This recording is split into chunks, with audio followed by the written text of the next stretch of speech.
essa série expositiva do livro de Êxodo. Convido os irmãos, então, a abrirem as Bíblias no primeiro capítulo de Êxodo.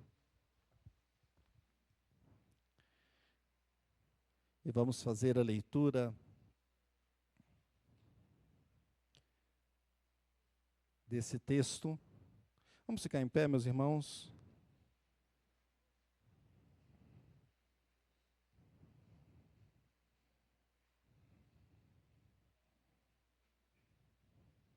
Êxodo capítulo 1, nós vamos ler do versículo 1 até o versículo de número 10.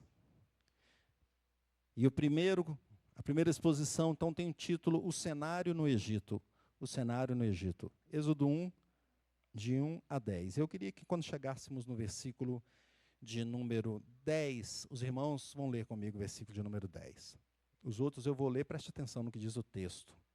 Diz assim: São estes os nomes dos filhos de Israel que entraram com Jacó no Egito. Cada um entrou com sua família: Ruben, Simeão, Levi e Judá, Issacar, Zebulon e Benjamim, Dan, Naftali, Gade e Azer. Todas as pessoas, pois, que desceram de Jacó foram 70. José, porém, estava no Egito. Faleceu José e todos os seus irmãos e toda aquela geração. Mas os filhos de Israel foram fecundos e aumentaram muito e se multiplicaram e grandemente se fortaleceram, de maneira que a terra se encheu deles. Entre mentes, se levantou um novo rei sobre o Egito, que não conhecera a José.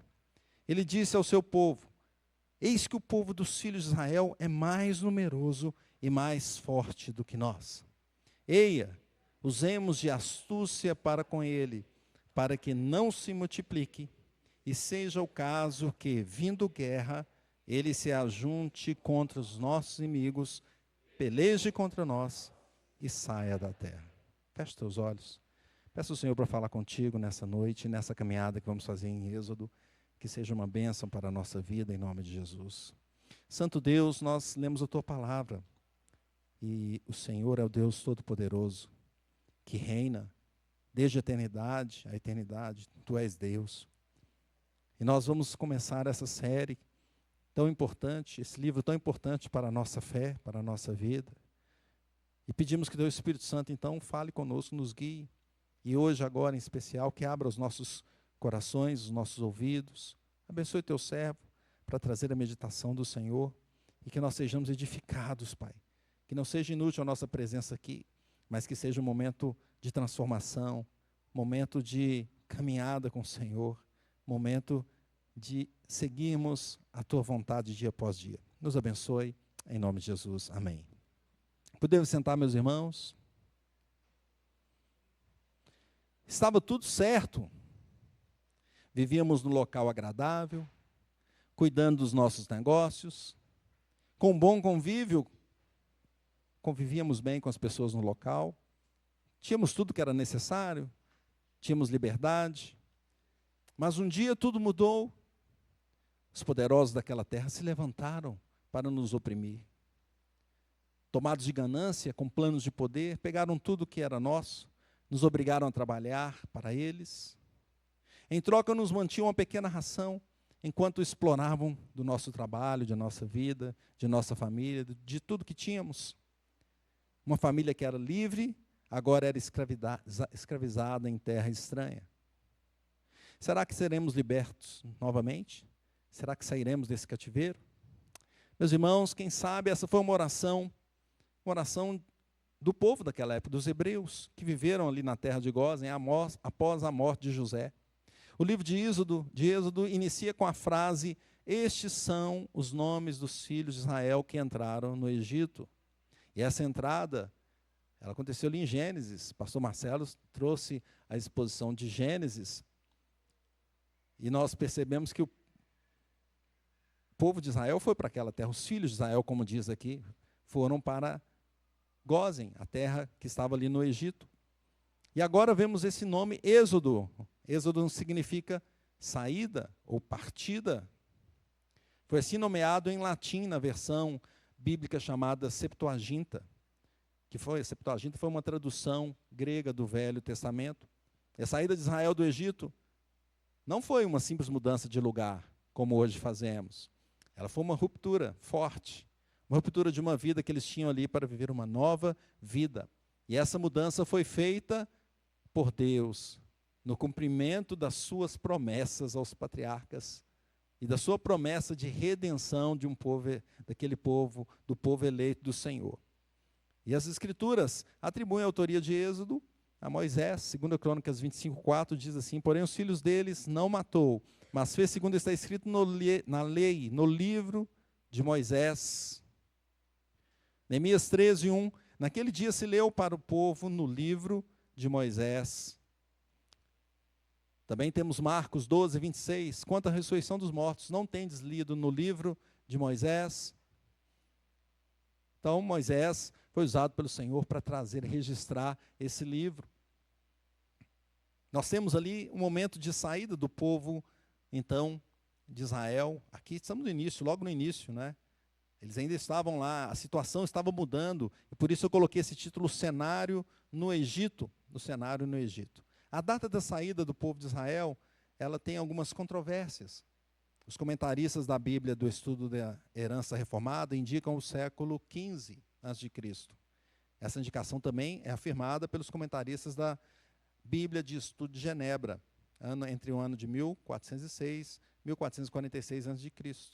Essas datas usam evidências como reis, por exemplo, 1 Reis 6:1 diz assim: no ano 480, depois de saírem os filhos de Israel do Egito, Salomão, no ano 4º do seu reinado sobre Israel, no mês de Ziv, que este é o segundo mês, começou a edificar a casa do Senhor. Então, esse texto diz que 480 anos depois da saída, nós tivemos ali Salomão. E nós temos evidências que Salomão, ele começou o reinado no ano de 970 a.C. Então, se a gente faz essa soma, a gente vai chegar a 1400, mais ou menos, não é? Contudo, algumas evidências históricas mostram que existem situações da guerra do povo de Israel quando saiu do Egito e guerreou em Canaã. Algumas evidências históricas e de arqueologia mostram que esse ano pode ter sido depois. O comentarista Alan Cole diz o seguinte: absoluta certeza da data, precisamente, é impossível. É impossível ter, porque aqueles 480 anos citado em Salomão pode ser uma estimativa de famílias. Israel usava muito assim. Poderiam ser 12 gerações. Normalmente as gerações duravam ali 40 anos. Então, esse seria um sentido não real, não literal. Então, não temos certeza, mas sabemos que está entre esse século XIII e século XV. Século XIII e século XV. E isso dá uma diferença. Por que eu trago isso? Porque, às vezes, nós vemos algumas séries e que fala assim, o faraó do dia da saída do povo de Israel é o Ramsés, não é? Mas se a data for 1200 a.C., 1300, poderia ter sido Ramsés. E o pai dele, o Seiti I, seria o faraó opressor. Mas se for 1400, aí não seria Ramsés, seria os outros dois faraós. O opressor seria o Tutmés e o seu filho Amenhotep. Então nós não temos certeza precisa sobre essa data, mas sabemos que foi entre o século XV e o século XIII a.C. No original, no hebraico, esse livro começa com uma letra Vav, e essa letra é uma conjunção, então ela está indicando uma continuação da história de Gênesis. É exatamente uma continuação do que aconteceu ali. E segundo Alan Cole, essa é a última referência que nós temos aí bem no início do texto. Veja aí o primeiro versículo, se refere assim, os filhos de Israel, que é um termo mais familiar. Porque daqui para frente, esses filhos de Jacó passaram a ser conhecidos então como o povo de Israel, o povo de Deus. E nós podemos dividir Êxodo em três grandes cenários, ou três grandes áreas, ou três grandes temas. O primeiro é a libertação do povo do Egito, vai do capítulo 1 ao 18. O segundo é a aliança divina do Senhor com o seu povo, através da lei. capítulos 19 até o 24. E o terceiro, a presença de Deus no meio do povo, com a construção do tabernáculo e tudo aquilo que a gente vê a partir do capítulo 25 até o capítulo 40. Mas esse texto que nós lemos, meus irmãos, esse texto que nós lemos começa então com essa menção aos filhos de Israel, e ele traz até de forma, você perceber na sua Bíblia, aí parece que tem um poema ou uma música aí, e algum comentarista diz que é como se fosse Deus já cantando o que vai fazer com Israel, porque ele usa lá os nomes, veja, Rúben, Simeão, Levi, Judá, Issacar, Zebulon e Naftali, Dan, Gad e Azer. Então a gente tem ali como se fosse uma canção logo nesse início do texto, mostrando o que Deus vai transformar. Assim como nós começamos como uma canção aqui também, antes de trazer a meditação. Rúben, Simeão, Levi, Judá, Issacar, Zebulon e Benjamim, Dan, Naftali, Azer, Gad e Azer. Eles foram para o Egito na época de quem? Logo na época de José. Nós vimos essa história sendo contada em Gênesis. Foi um momento onde a terra foi assolada pela fome, não é? E José foi usado por Deus para abençoar não só o Egito, mas também o povo de Israel, levar os filhos de Jacó para o Egito no momento de grande fome. Foram 7 anos de fartura, mas José já sabia que viriam 7 anos de quê? De vacas magras. Então ele administrou os 7 anos de fartura, para que nos outros 7 ele pudesse sustentar toda a terra. E foi interessante isso acontecer, porque José foi usado de tal forma que ele abençoou os filhos, os seus irmãos, os filhos de Jacó, mas também abençoou o Egito. Abençoou o Egito. Nós percebemos que o Egito ficou imensamente rico. Todas as nações do lado ali iam para o Egito para pegar alimento, não tinha, a terra estava com fome. Então nós vemos essa história acontecendo, então agora com José e sua família ali, Jacó, os irmãos de José, ou seja, os filhos de Israel. Só que passou aquela geração. Passou aquela geração e veio uma geração seguinte, veio outra. A gente não sabe exatamente quantos faraós passaram aqui, mas nós percebemos que tivemos um faraó que mudou de visão. E o texto até diz assim, olha, Faraó não conhecia o outro José, não é? Não conhecia José. Mas ele olhou para aquele povo, e aquele povo estava se multiplicando, estava crescendo na terra do Egito, de uma forma impressionante. E aí nós lemos o versículo, que é o versículo-chave para a nossa meditação, que é o versículo 10, que diz assim, o que ele resolveu fazer? Ele falou, eia, usemos de astúcia para com ele, para que não se multiplique, e seja o caso que, vindo guerra, ele se ajunte com os nossos inimigos, peleje contra nós e saia da terra. A proposição do texto, meus irmãos, é que o crescimento do povo de Deus é uma ameaça para o Egito. O crescimento do povo de Deus é uma ameaça para o Egito. Mas por quê? Por que essa ameaça? Por que aquele povo ameaçava o Egito? Quais são as questões colocadas aqui? Em primeiro lugar, Israel ameaça o Egito pela bênção da multiplicação. Leia comigo esse versículo 10 de novo, só a parte inicial, diz assim, eia, usemos de astúcia para com ele, para que não se multiplique.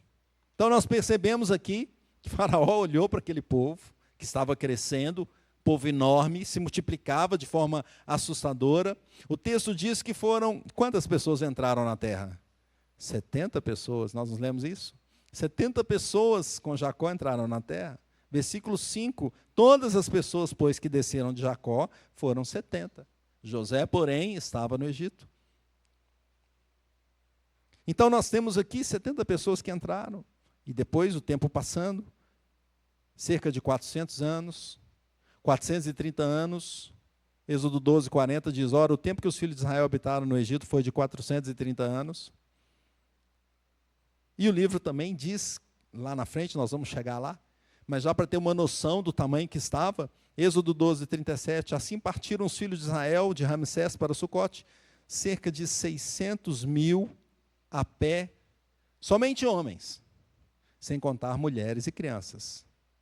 Então, Para você que gosta de história, tenta fazer lá, construir aqui como que a família cresceu, como que esses 12 viraram 600 mil, só homens. Para você que gosta de matemática, também tenta fazer essa conta. Calvino diz o seguinte, não é? Então, 70 pessoas, mais de 2 milhões de pessoas, a gente contar aí as crianças, contar as mulheres, não é? Imagine essa multiplicação. Calvino diz assim, Moisés não fala aqui do curso natural da procriação humana, mas celebra um milagre.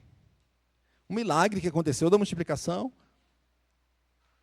E essa verdade foi registrada para nos trazer o cumprimento das promessas de Deus. Deus abençoou aquele povo como prometera.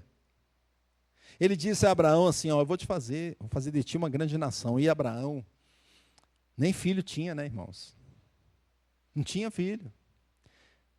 E a esposa dele podia ter filhos? Não, era estéril. E Deus fala, eu vou te fazer uma grande nação. E ele confia, acredita, ele tem fé no Senhor, e ele sai da terra dele e vai. Ele já sai, não estava tão novo, não. E pega aquela promessa e vai, o Senhor está me levando. E passa anos, não é que Sara ficou, Sarai, o nome dela antigo, ficou grávida no ano seguinte ou no mesmo momento. Não, demorou anos ainda. Parece que Deus esperou ele virar centenário, para então cumprir a promessa. E demorou tanto tempo que Sara, no momento que chegaram lá os anjos e falaram, você vai ter um filho, ela riu.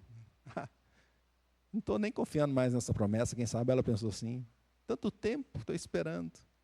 E a Bíblia então diz que Deus fez um milagre. E Abraão e Sara têm um filho, filho da promessa. E agora nós vemos outro milagre, porque eles se multiplicaram de forma... Será que Abraão tinha essa noção de como isso ia acontecer? Mas se multiplicaram grandemente e estava ameaçando, então, o Egito, estava ameaçando ali o Egito, esse milagre da multiplicação. O Egito não conseguiu se multiplicar dessa forma. Hoje, meus irmãos, a bênção do Senhor está com o seu povo. O Senhor é que nos multiplica. O Senhor é que nos abençoa. Mateus 13, 23. Mas o que foi semeado em boa terra é o que ouve a palavra e compreende. Este frutifica e produz a 100, a 60 e a 30 por um. Palavras de Jesus. Jesus dizendo o seguinte, a minha palavra, quando entra no coração, ela multiplica. E ela transforma. E nós vamos ter filhos espirituais. E a igreja do Senhor vai crescer. E a igreja tem se multiplicado em todo o mundo. A graça da multiplicação vem do Senhor. É Ele que nos abençoa. 2 Coríntios 4,15 diz assim, porque todas as coisas existem por amor de vós, para que a graça multiplicando-se, torne abundantes as ações de graças por meio de muitos para a glória de Deus. Meus irmãos, Deus continua nos abençoando.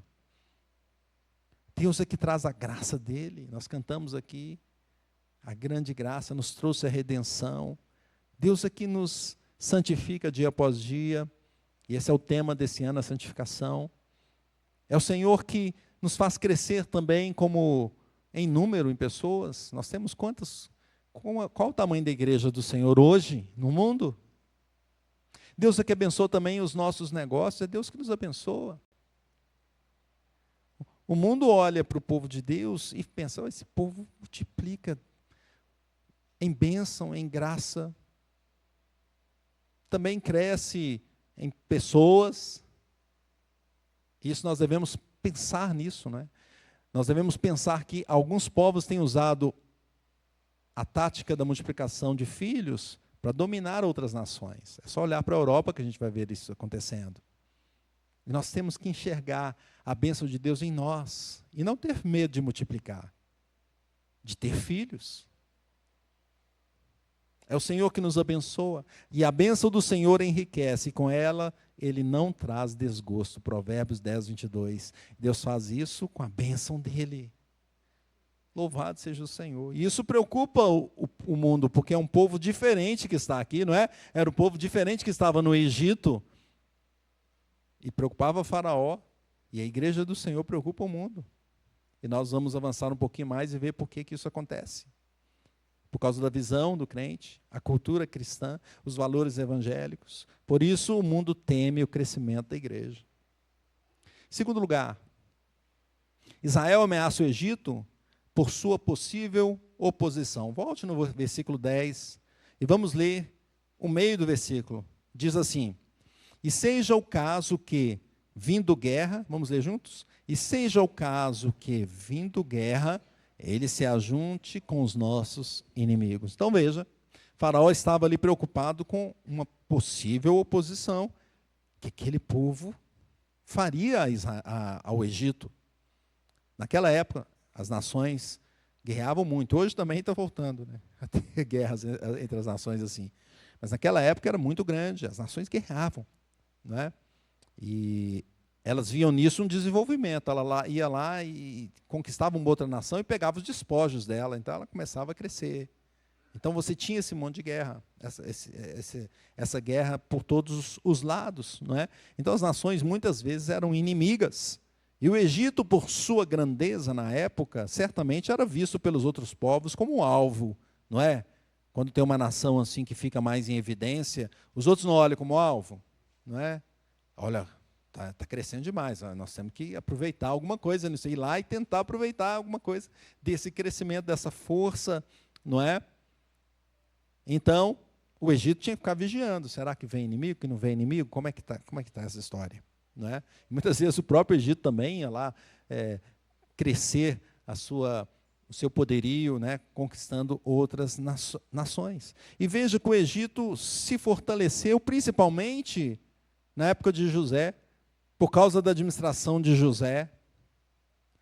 Porque José, quando teve aquele sonho, disse para Faraó, o outro Faraó da época de José, o Faraó pensou, eu tenho que fazer alguma coisa, né? E esse rapaz aí, ele tem a sabedoria, vamos colocá-lo para administrar.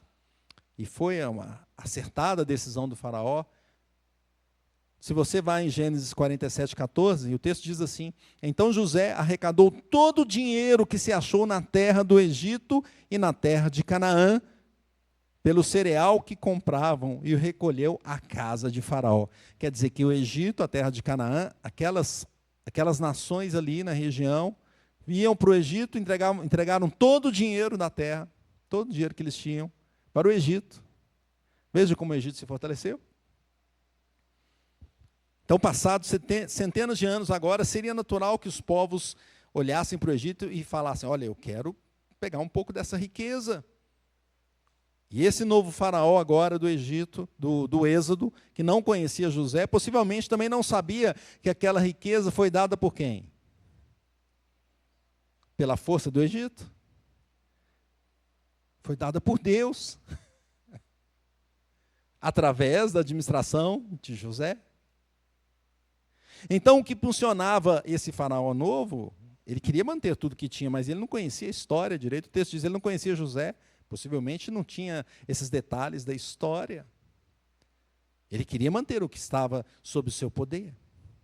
Meus irmãos, hoje também, o mundo se preocupa no seu crescimento esquecendo de Deus. Esquecendo que é Deus que abençoa. As pessoas querem conquistar as coisas e pensam, isso depende só de mim. Elas não consideram que é Deus que dá a bênção. Veja, os recursos naturais vêm de onde? A sabedoria, a destreza para prosperar vem de quem? Vem de Deus, né? A saúde vem de quem? Quem que dá a saúde? Essa semana eu estava conversando com meu irmão, não sei por que motivos, nós citamos o Steve Jobs, que foi uma pessoa de muita referência no mundo, não é? E levou a Apple ao que a Apple é hoje, praticamente. Mas morreu, ele tinha todo o dinheiro ali, não é? Ele poderia falar, não, agora eu vou me curar. Foi possível? Não foi possível. Quem que dá a saúde, meus irmãos? Deus. A continuidade da terra, no clima, nas estações, na chuva, no sol, vem de quem? Vem de Deus. Mas o mundo acha que ele é que faz. Por isso ele não concorda com aquele povo que fala, não, eu dependo de Deus. Eu dependo de Deus. Mas como você depende de Deus? Depende de Deus. Eu vi um comentarista do mercado financeiro, interessante o que ele falou, ele fazendo uma análise do movimento que tem no Brasil, que é um movimento de...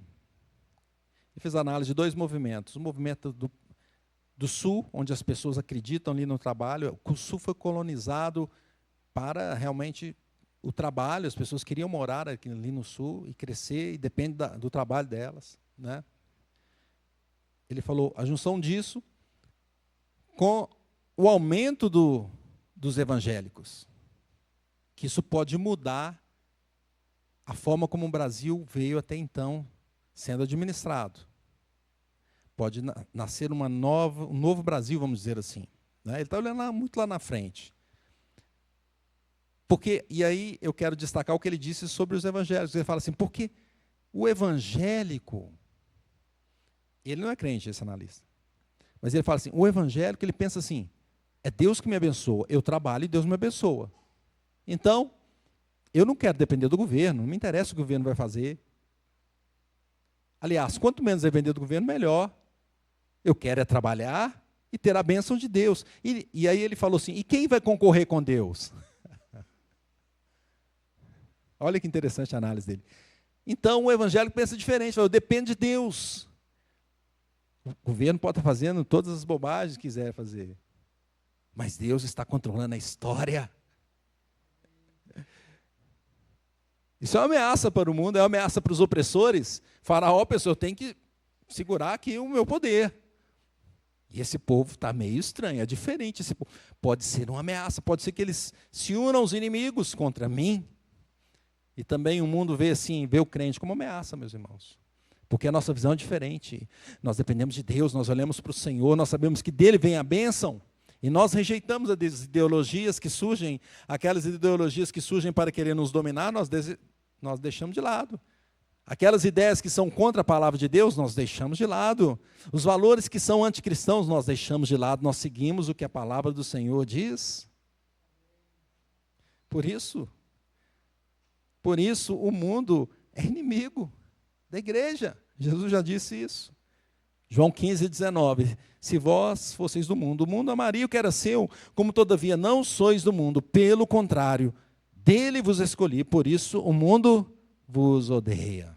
Vos odeia. Terceiro lugar, meus irmãos, por que Israel ameaça o Egito? Israel ameaça o Egito por ser um povo de saída. Vamos dizer isso? Por ser um povo de saída. Então vamos ler o final do versículo 10. Depois da vírgula, ele diz assim, peleje contra nós e saia da terra. Então, além de preocupar com a multiplicação daquele povo, com uma possível junção aos inimigos, Faraó também se preocupava com será que esse povo vai sair daqui? Ora, por que ele deveria se preocupar com a saída? Se ele tivesse medo que aquele povo se juntasse aos inimigos, não era melhor deixar o povo sair? Deixa sair, vai que eles se juntam com os inimigos. Vamos falar com eles para que saiam. Até motivar a saída daquele povo, né? Porém, além de tudo, o que ele queria fazer com aquele monte de gente? Ele queria escravizar aquele povo. Ele queria tirar vantagem disso. Imagine toda essa gente aí trabalhando para mim. O Egito vai ser a grande potência de todos os tempos. Quem sabe é o momento de nós nos fortalecermos, de fazermos construções, de criarmos estradas, construirmos os celeiros. É este o momento de mudar a infraestrutura do Egito e passar para um outro patamar, não é? Ele continuaria fortalecendo o Egito diante das outras nações. Então o faraó não queria sair do povo de Israel, mas ele queria o quê? A escravidão daquele povo. A escravidão desse povo. Isso fica evidente no contexto seguinte, porque depois ele fala sobre escravizar Aquele povo, o faraó fala isso, é o seu plano, então, de poder de enriquecimento. Então, ele não queria a saída. A saída do povo também era uma ameaça. Hoje, meus irmãos, o mundo não quer que a gente saia do mundo. Mas ele nos quer escravos. O mundo quer a igreja escrava dele. Um povo que se multiplica, que trabalha e prospera por causa da bênção de Deus, eu quero é usar esse povo para mim. Um povo que é forte e resistente às batalhas, eu vou colocar esse povo para guerrear as minhas batalhas. O mundo quer usar o crente, quer usar a igreja. Ele quer manter o crente preso na sua cultura caída. Ele quer fazer com que o crente acredite nas ideologias que ele inventa para escravizá-los. Ele quer explorar o crente na terra que o Senhor deu. A riqueza que o Senhor deu, foi o Senhor que deu tudo isso aí, que deixou a natureza. Ainda mais profundo que isso, Satanás quer escravizar o crente, nos mostrando o caminho errado, nos escravizando nas coisas que ele diz que são boas e às vezes nós acreditamos. Veja que ele tentou fazer isso até com Jesus, não foi? Como? A gente lê a tentação, quando a gente lê Mateus, fala a tentação de Jesus, a gente fica assim, mas Satanás, ele é astuto, não é? Ele tentou o próprio Cristo daquela forma. Ele chegou a dizer assim, olha, vem cá, vamos no alto, olha para tudo isso aí. Todos esses reinos aí. E aí ele diz assim, se me adorares, ajoelhado me adorares, eu vou te dar tudo isso aí, porque tudo foi me dado. Ah, meus irmãos, essa tentação não chega nos nossos dias, a cada um de nós. Coisas erradas aos olhos de Deus, a palavra de Deus, mas que nos levam a falar, olha, se eu fizer isso, o olho até brilha, né? Hã? Não chega? Assim, muitos têm se perdido nas drogas, na promiscuidade, na libertinagem, nas riquezas ilícitas, nos relacionamentos pecaminosos. É o mundo escravizando a igreja, o povo de Deus, a igreja do Senhor, meus irmãos. O mundo nos odeia, mas ele não quer a gente longe, ele quer a gente perto. Ele quer a gente escravo. Porque se a igreja sair do mundo, o que vai acontecer? O que vai acontecer se a igreja sair do mundo, meus irmãos? Ele vai entrar num estado de putrefação. Pois a igreja é o sal da terra. Ele está em decadência, o mundo está em decadência, mas a igreja continua ali, mantendo o sal. Vamos manter aqui, né? Se a igreja sai, o mundo simplesmente é destruído. Por isso o mundo quer manter a igreja de Deus, mas mantê-la cativa a Ele. Só que a igreja é um povo de saída. Vamos dizer assim? Nós somos um povo de saída. Hebreus 11, 13.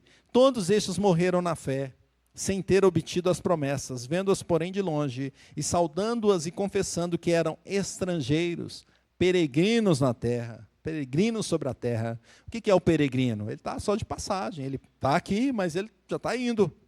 Está de mala pronta. Hebreus 10, 25. Não deixemos de congregar-nos, como é de costume de alguns. Antes, façamos as demonstrações. E tanto mais, quanto vedes que o dia se aproxima. A nossa esperança é esse dia final. Nós estamos de saída. O crente, então, meus irmãos, concluindo, é uma ameaça para o mundo. Por causa da bênção da multiplicação em todas as áreas, e o mundo fica, opa, esse povo está crescendo demais. Em função dos valores diferentes que nós temos, e porque nós estamos de saída. Nós vamos levar essa bênção toda embora. Então, como viveremos? Aplicação para a nossa vida. Em primeiro lugar, nós viveremos, meus irmãos, com essa bênção da multiplicação, buscando essa multiplicação do Senhor, no crescimento em santidade, transformando a nossa vida mais e mais diante da palavra de Deus, no crescimento na família, fortalecendo os nossos relacionamentos. Hoje nós tivemos uma palestra da Stephanie para os adolescentes falando sobre o tempo que se perde no celular e o prejuízo que isso traz. Nós viveremos, meus irmãos, buscando fortalecimento não nas nossas mídias sociais, mas nos nossos relacionamentos familiares, meus irmãos. Veja que foi a família aqui que entrou, os filhos de Israel. Era um povo forte na família. Vamos fortalecer o desenvolvimento dos nossos negócios em todas as áreas, meus irmãos. Nós devemos desenvolver a cultura. Nós tivemos uma série muito interessante sobre isso. Nós devemos desenvolver a cultura, as coisas que o Senhor colocou para que nós trabalhássemos e crescêssemos. Nós não podemos ficar parados. Multiplicamos também nas áreas, em todas as esferas da vida. Nos estudos, aprimorando nos estudos. Tudo que o Senhor fez é dele, a terra é do Senhor, e nós somos chamados para administrar o que é do Senhor. O comentarista Matthew Henry diz assim: este aumento estrondoso, assombroso, lá do povo de Israel, estava de conformidade com a promessa feita muito antes aos pais. Mesmo que às vezes o cumprimento das promessas de Deus seja lento, é sempre seguro.